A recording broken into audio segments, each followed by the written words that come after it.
Bismillahirrahmanirrahim. Assalamualaikum warahmatullahi wabarakatuh. Kami mahasiswa dari UIN Datuk Palu. Video ini dibuat untuk menyelesaikan salah satu tugas kelompok mata kuliah kewarganegaraan dengan dosen pengampu Rizka Fadlia Nur SPD MPD. Kami dari kelompok 1 terdiri dari 1 ketua dan 6 anggota yang masing-masing bekerja sama untuk menyelesaikan tugas ini. Baik, saya akan membantu video presentasi pada kali ini. Sebelum membahas lebih lanjut, izinkan saya untuk memperkenalkan diri dan kelompok saya. Saya sendiri Muhammad Ahmadillah selaku ketua dari kelompok 1 dengan NIM 211160009. Adapun 6 pemateri saya yaitu yang pertama Nur Khalifah dengan NIM 211160011. Yang kedua Maur Wulandasari dengan NIM 211160007. Yang ketiga Siti Lailatul Zahra yang dengan NIM 211160007.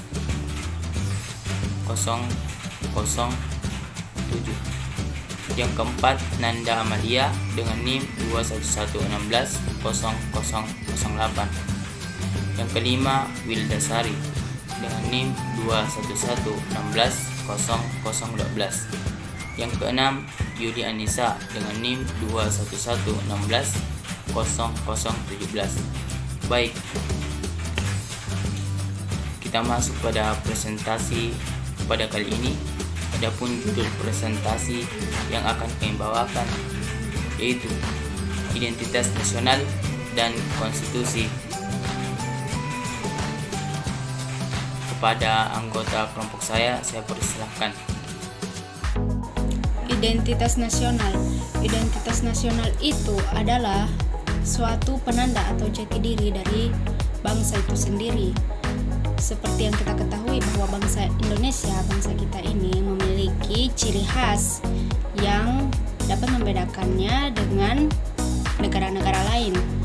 Ciri khas dari bangsa Indonesia sendiri seperti benderanya berwarna merah putih, lalu lagu kebangsaannya yakni Indonesia Raya, semboyannya adalah Bhinneka Tunggal Ika, dan lambang negara kita adalah Garuda Pancasila, burung Garuda. Selanjutnya adalah karakteristik identitas nasional. Karakteristik sendiri adalah sifat yang terjadi secara alami melalui kebiasaan dan pola hidup masyarakat.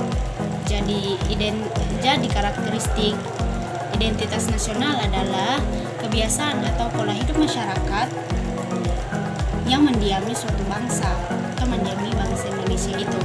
Adapun karakteristik identitas nasional dari bangsa Indonesia sendiri adalah yang pertama adalah adanya keinginan untuk merdeka, yakni melepaskan diri dari belenggu penjajahan. Yang kedua, adanya kesatuan tempat tinggal, yaitu wilayah Nusantara yang membentang dari Sabang sampai Merauke. Lanjut yang ketiga adalah adanya persamaan nasib, yakni penderitaan bersama di bawah penjajahan selama kurang lebih 350 tahun. Bismillah, langsung saja perkenalkan, nama saya Yulianisa. Jadi di sini saya akan melanjutkan pemaparan materi dari teman saya. Di sini saya akan melanjutkan pemaparan materi yang berjudul Faktor Pembentukan Identitas Nasional, di mana dalam faktor pembentukan identitas nasional ini terbagi menjadi 7. Yang pertama ada primordial. Primordial ini dia meliputi ikatan atau kekerabatan darah maupun keluarga, kesamaan suku bangsa maupun daerah asal, bahasa atau adat istiadat. Yang kedua ada sakral faktor. Sakral faktor ini dapat berupa kesamaan agama yang dipelak masyarakat atau ideologi doktriner yang diakui oleh masyarakat yang bersangkutan.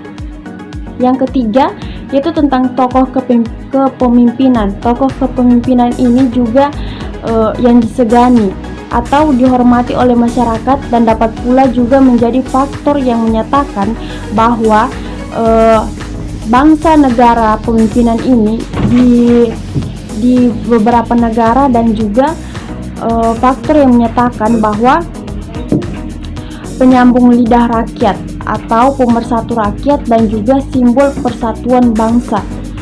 Selanjutnya yaitu ada Bhinneka Tunggal Ika, di mana di dalam Bhinneka Tunggal Ika ini kita tahu bahwa Bhinneka Tunggal Ika ini berbeda-beda namun satu, yaitu pada dasarnya kesediaan warga bangsa untuk bersatu dalam perbedaan. Selanjutnya ada sejarah persepsi. Sejarah persepsi ini yang sama di antara warga masyarakat tentang sejarah mereka dapat menyatukan diri ke dalam satu bangsa.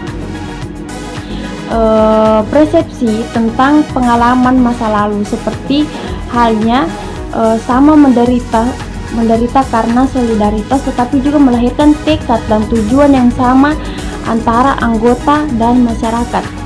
Selanjutnya yaitu ada perkembangan ekonomi. Perkembangan ekonomi ini juga bisa disebut seperti industrialisasi, akan melahirkan spesialisasi pekerjaan dan profesi sesuai dengan aneka kebutuhan masyarakat. Yang terakhir ada kelembagaan faktor. Kelembagaan faktor ini yang berperan dalam mempersatukan bangsa atau lembaga-lembaga pemerintahan dan politik seperti birokrasi, angkatan bersenjata maupun pengaduan dan partai politik. Mungkin itu saja pemaparan materi dari saya. Kurang dan lebihnya saya mohon maaf. Selanjutnya saya serahkan kepada teman saya. Bismillahirrahmanirrahim. Assalamualaikum warahmatullahi wabarakatuh. Nama saya Maulandari, NIM 211160018. Saya dari kelompok pertama yang akan menjelaskan bentuk identitas nasional. Baiklah, bentuk identitas nasional meliputi bendera, bahasa, dan lambang negara. Yang akan saya jelaskan pertama adalah bendera. Bendera negara adalah bendera merah putih. Merah yang artinya berani dan putih yang artinya suci. Merah yang artinya berani melambangkan tubuh manusia dan putih yang artinya suci melambangkan jiwa manusia. Keduanya saling melengkapi dan menyempurnakan Indonesia. Lambang merah putih telah dikenal sejak lama pada masa kerajaan di Indonesia. Bendera merah putih dikibarkan ketika proklamasi kemerdekaan bangsa Indonesia pada tanggal 17 Agustus 1945 di Jalan Pegangsaan Timur nomor 56 Jakarta. Bendera merah putih dijahit oleh Ibu Fatmawati yang merupakan istri dari Insinyur Soekarno. Yang kedua adalah bahasa. Bahasa Indonesia adalah bahasa yang berasal dari tanah rumpun Melayu. Sejak zaman dahulu hingga kini menjadi bahasa perhubungan. Bahasa tersebut mendorong eratnya persatuan dan kesatuan bangsa Indonesia, sehingga secara sadar pemuda yang ikut dalam Persatuan Indonesia menyatakan bahwa bahasa persatuan adalah bahasa Indonesia dan diikrarkan pada Kongres Pemuda II pada tanggal 28 Oktober 1928. Terdapat pada Undang-Undang Nomor 24 Tahun 2009 mulai pasal 25 hingga 45. Yang ketiga adalah lambang negara. Pada tanggal 13 Juli 1945, salah satu seorang panitia perancang undang-undang tahun 1945 yang bernama Prada Parahap mengusulkan tentang lambang negara. Dan pada tanggal 16 November 1945 dibentuk Panitia Indonesia Raya untuk menyelidiki arti dan lambang-lambang peradaban di Indonesia. Maka itu lambang negara Indonesia adalah Garuda Pancasila. Garuda Pancasila memiliki 17 helai bulu pada setiap sayap dan 8 helai pada ekor, 19 helai pada bulu kecil di bawah perisai dan 45 helai pada bulu kecil di bawah leher. Melambangkan proklamasi kemerdekaan bangsa Indonesia yaitu pada tanggal 17 Agustus 1000.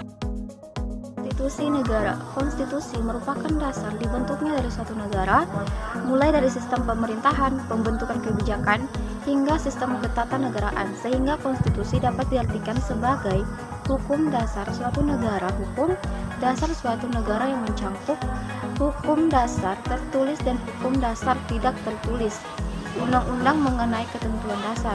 1. Organisasi negara, misalnya pembagian kekuasaan antara badan legislatif, eksekutif, dan yudikatif dalam negeri federal. Kedua, hak-hak asasi manusia. Ketiga, prosedur mengubah undang-undang. Keempat, memuat larangan untuk mengubah sifat tertentu dari undang-undang dasar. Hal ini untuk menghindari terulang kembalinya hal-hal yang baru saja diatasi. Kelima, memuat cita-cita rakyat dan asas ideologi negara. Undang-Undang Dasar 1945 mengandung semangat dan merupakan perwujudan dari pokok-pokok yang terkandung dalam pembukaan. Undang-Undang Dasar 1945 merupakan rangkaian kesatuan pasal yang bulat dan terpadu. Ditinjau dari sudut perkembangan demokrasi sejarah Republik Indonesia, Miriam Budiarjo membagi dalam 3 tahap perkembangan, yaitu yang pertama pada masa tahun 1945 sampai 1959 sebagai Republik Indonesia yang ke-1, demokrasi parlementer yang didasari 3 undang-undang dasar berturut-turut, yaitu pada tahun 1945, 1949, dan 1950. Yang kedua pada masa 1959 sampai 1965 sebagai Republik Indonesia yang kedua, demokrasi terpimpin yang didasari Undang-Undang Dasar 1945. Yang ketiga pada masa tahun 1965 sampai sekarang sebagai Republik Indonesia ketiga, demokrasi Pancasila yang didasari oleh Undang-Undang Dasar 1945. Selanjutnya, tahap-tahap sejarah konstitusi Indonesia dapat dikatakan telah melewati 6 tahap perkembangan, yaitu yang pertama, periode tanggal 18 Agustus tahun 1945 sampai 20 Desember 1949, di mana pada periode pertama ini berlaku Undang-Undang Dasar 1945. Yang kedua, periode tanggal 27 Desember 1949 sampai 17 Agustus 1950, di mana pada tahap periode kedua ini berlaku Konstitusi Republik Indonesia Serikat tahun 1949. Yang ketiga, periode tanggal 17 Agustus 1950 sampai 5 Juli 1959, di mana pada periode ketiga ini berlaku Undang-Undang Dasar Sementara tahun 1950. Yang keempat, periode tanggal 5 Juli 1959 sampai 19 Oktober 1999, di mana pada periode keempat ini berlaku kembali Undang-Undang Dasar 1945 beserta penjelasannya. Yang kelima, periode tanggal 19 Oktober 1999 sampai 10 Agustus 2002. Yang keenam, periode tanggal 10 Agustus 2002 sampai dengan sekarang. Jadi pada tahap 5 dan pada tahap 6, Undang-Undang Dasar 1945 diubah secara berturut-turut, yaitu pada tahun 1999, tahun 2000, tahun 2001, 2002 dengan menggunakan naskah yang berlaku mulai 5 Juli 1959 sebagai standar dalam melakukan perubahan di luar teks yang kemudian dijadikan lampiran yang tak terpisahkan dari naskah Undang-Undang Dasar 1945.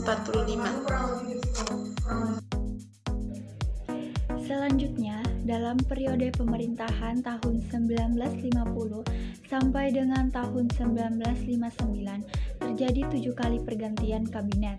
Yang pertama, Kabinet Nasir 6 September 1950 sampai dengan 27 April 1951, dan yang kedua Kabinet Sukiman 27 April 1951 sampai dengan Komposisi Kabinet Wilopo 3 April 1952 sampai dengan 1 Agustus 1953. Dan yang keempat, Kabinet Ali Sastra Samijojo 1 Agustus 1953 sampai dengan 12 Agustus 1956. Dan yang kelima, Kabinet Burhanuddin Harahap 12 Agustus 1955 sampai dengan 24 Maret 1956.